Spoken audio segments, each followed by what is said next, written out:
Praise lord. హల్లెలూయా. దేవునామానికి స్తోత్రాలు. మీ అందరికీ నా వందనాలు తెలియజేస్తున్నాను. ఈ దినం కొరకు దేవుడు సిద్ధపరిచినటువంటి మాటలు. ప్రియ సహోదరి సహోదరుడా, అనేక సార్లు మామిడి తోటని పెంచేటువంటి రైతులు మొదటగా ఆ మొక్కని పెట్టాలంటే ఒక గొయ్యి తవ్వి దాంట్లో వేరు పురుగులు పట్టకుండా మందులు చల్లి ఆ మొక్కని పెడతారు. ఎందుకొరకనంటే ఆ యొక్క వేరు పురుగు గనక చెట్టు మహావృక్షం అయిన తర్వాత వేరు పురుగు తినివేసినట్లయితే గనక గొప్ప మహావృక్షమే కూలిపోతుంది, ఎండిపోతుంది, పాడైపోతుంది. అదే రీతిగా నీ జీవితంలో కూడాను నీవు ఎదుర్కొంటున్నటువంటి పరిస్థితులను బట్టి నీవు కలిగేటువంటి ఒక చిన్న అల్ప విశ్వాసము నీ పరిస్థితుల్లో తారుమారు చేస్తుంది. హల్లెలూయా. అందుకొరకే దేవుడు ఈ యొక్క ఉదయకాల సమయంలో ఈ మాటల ద్వారా నీతోటి మాట్లాడుతున్నారు. ఆవగింజంత విశ్వాసాన్ని నీవు కలిగి ఉన్నట్లయితే ఈ కొండను నీ వెళ్ళి సముద్రంలో పడమంటే పడుతుంది. అవునేస్తమా? చిన్న అల్ప విశ్వాసం ద్వారా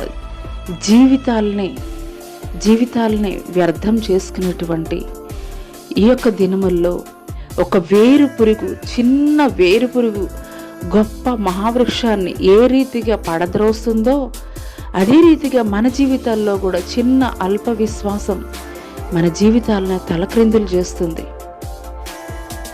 బైబిల్ గ్రంథంలో మనం చూసుకున్నట్లయితే యేసుక్రీస్తు ప్రభులు వారు పెద్ద తుఫాను చెలరేగుతున్నప్పుడు సముద్రం మీద ఆయన సముద్రం నీటి మీద నడిచి వస్తున్నటువంటి తరుణంలో పేతురు అడుగుతాడు, అయ్యా నేను కూడా నడవాలి సముద్రం మీద అంటే నడవమని చెప్తాడు. అదే రీతిగా పేతురు దేవుని వైపు చూస్తూ సముద్రం మీద అడుగులు వేస్తూ ఉన్నాడు. కానీ ఒకసారి సముద్రము కెరటాలు కొట్టంగానే భయపడిపోయాడు. ఎప్పుడైతే భయము పేతురులో స్టార్ట్ అయిందో అతను మునిగిపోవడం స్టార్ట్ చేశాడు. హల్లెలూయా. అవునేస్తమా? నువ్వెప్పుడైతే దేవుని వైపు చూస్తావో ఖచ్చితంగా దేవుని మీద నువ్వు ఆవగింజంత విశ్వాసమైనా కానీ నువ్వు కలిగి ఉన్నట్లయితే నేనెప్పుడు కూడా మునిగిపోయేటువంటి స్థితిలో అయితే కనుక దేవుడు ఉంచాడు. అది అంతా మహాసముద్రం లాంటి తుఫాను లాంటి కెరటాలు కొడుతున్నప్పటికీ కూడాను ఆ కెరటాల మీద నువ్వు దేవుని వైపు చూసినప్పుడు ఆయన నిన్ను నడిపిస్తాడు.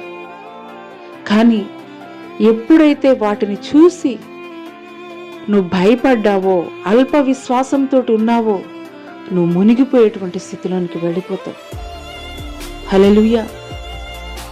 ఈ మాటలు దేవుడు నా కొరికే మాట్లాడుతున్నారని నీవు విశ్వసించగలిగినట్లయితే ఇన్ని సంవత్సరాలు నీ జీవితంలో ఎన్నోసార్లు నువ్వు మొరపెట్టినప్పుడు ఎన్నో అద్భుత కార్యాలు, ఆశ్చర్య కార్యాలు జరిగించినటువంటి నీవు నమ్మినటువంటి దేవుడు నువ్వు ప్రస్తుతం అడుగుతున్నటువంటి ఆ యొక్క పరిస్థితులు, ఆ యొక్క సమస్యలను బట్టి దేవుడు ఎందుకు కార్యం జరిగించడు?